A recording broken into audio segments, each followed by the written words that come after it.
After inheriting a $1 trillion deficit, I signed $2 trillion of spending cuts into law.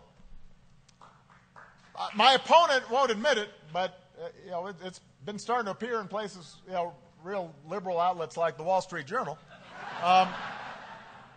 Since I've been president, federal spending has risen at the lowest pace in nearly 60 years. Think about that. Think about that. But what my opponent didn't tell you was that federal spending, since I took office, has risen at the slowest pace of any president in almost 60 years.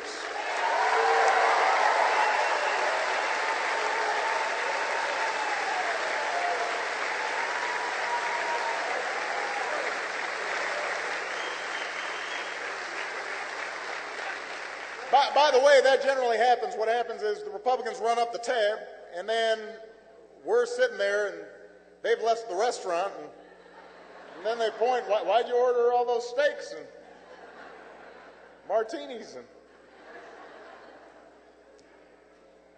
what he did not also tell you was that after inheriting a $1 trillion deficit, I signed $2 trillion of spending cuts into law.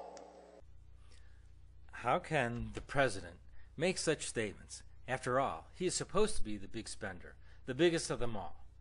He can't, not even with fuzzy math. He needs to pretend he had absolutely nothing to do with the 2009 budget, that Bush stuck him with it, and he couldn't do anything about it. He just wants to start counting from the $3.5 trillion spent that year. If so, he can claim he has only increased spending $277.8 billion over his tenure. And that would be amazing. Obama doesn't want to start with the typical or historical starting point.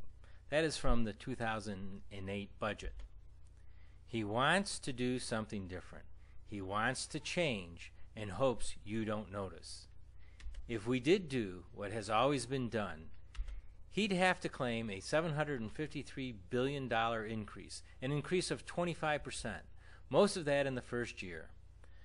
I do have to tell you, Obama did vote for the 2008 budget as senator, but more important, he lobbied for and voted for the $700 billion bailout. He even suspended his campaign to make sure it passed, and it was the source of funding for the part of the GM bailout he is so proud of.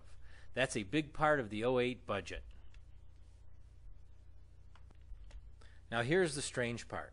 He doesn't even want to take responsibility for the FY09 budget, the one he controlled, the one he could and did change with his supermajority. What he did do was to add $832 billion, almost $1 trillion, to the 2009 budget, and called it a stimulus. He increased the 2009 budget by 31% in that year alone. If we measure from what he was given, he has increased spending 41% over his tenure so far. By the way, Bush had nothing to do with the stimulus. Obama added it on. Let's make this simple. Let's just compare the spending between Bush and Obama. We'll even ignore FY09 to make President Obama happy. Look at the two bars to the right. They represent Bush's average spending and Obama's average spending. First, does there appear to be a $2 trillion cut anywhere? In addition, almost half of the bailout money has been returned. It should have been credited back to Bush's budget, but it wasn't. It was spent by Obama. Now back to the meat of things. Obama is spending, on average, $1.2 trillion more than Bush each year. In fact, he's spending at a level that's 51% more than Bush. I wish I could get that kind of raise in my salary. I would even promise to never ask for a raise again. Yep, it's just not true.